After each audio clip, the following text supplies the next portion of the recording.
কাশ্মীর সীমান্তে বেড়েই চলেছে ভারত পাকিস্তান সংঘাত। আতঙ্কে বাংকারে আশ্রয় নিতে শুরু করেছে দুই দেশের সীমান্ত অঞ্চলের মানুষ। আর এদিকে পাকিস্তানের উপর সন্ত্রাসী হামলার দায় চাপিয়ে দেওয়ার প্রতিবাদে কোয়েটায় মোদির বিরুদ্ধে বিক্ষোভ করেছে দেশটির হিন্দু সম্প্রদায়।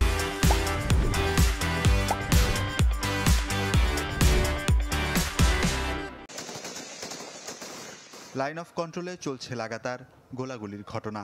পাকিস্তানের সেনারা শুরুতে গুলি চালিয়েছে অভিযোগ তুলে সপ্তম দিনের মতো হয় গুলি বিনিময়। তবে হতাহত নিয়ে মুখ খোলেনি কোনো পক্ষই। আতঙ্কে বাংকারে আশ্রয় নিচ্ছেন সীমান্তের বাসিন্দারা। চলছে পুরনো বাংকার মেরামত ও নতুন তৈরির কাজ।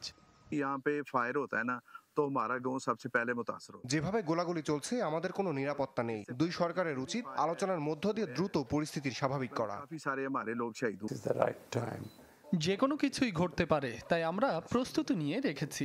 সামনের কয়েকদিন আমাদের জন্য খুবই গুরুত্বপূর্ণ। সীমান্তে বাস্তুচ্যুতদের নিয়ে আমরা কাজ করছি।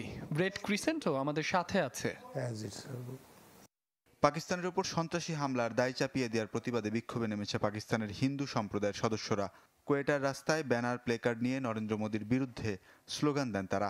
উত্তেজনাকর এই পরিস্থিতিতে গোয়েন্দা সংস্থা আইএসআইয়ের মহাপরিচালক মোহাম্মদ আসিম মালিককে জাতীয় নিরাপত্তা উপদেষ্টার দায়িত্ব দেওয়া হয়েছে। একসাথে দুটি দায়িত্বই পালন করবেন তিনি। এদিকে পাল্টাপাল্টি পদক্ষেপের অংশ হিসেবে পাকিস্তানের বিমান পরিবহন সংস্থাগুলোর জন্য নিজেদের আকাশসীমা বন্ধ ঘোষণা করেছে ভারত। 23 মে পর্যন্ত জারি থাকবে এই নিষেধাজ্ঞা। যে কোনো পরিস্থিতিতে বেইজিং ইসলামাবাদের পাশে আছে বলে জানিয়েছেন লাহোরে নিযুক্ত চীনা কনসাল জেনারেল। আর ভারতের সাথে চলমান উত্তেজনা কমাতে মার্কিন প্রেসিডেন্ট ট্রাম্পকে পদক্ষেপ নেয়ার আহ্বান জানিয়েছেন যুক্তরাষ্ট্রে নিযুক্ত পাকিস্তানের রাষ্ট্রদূত রিজওয়ান সাইদ শেখ। ওয়ালিউল্লাহ ফারুক, চ্যানেল 24।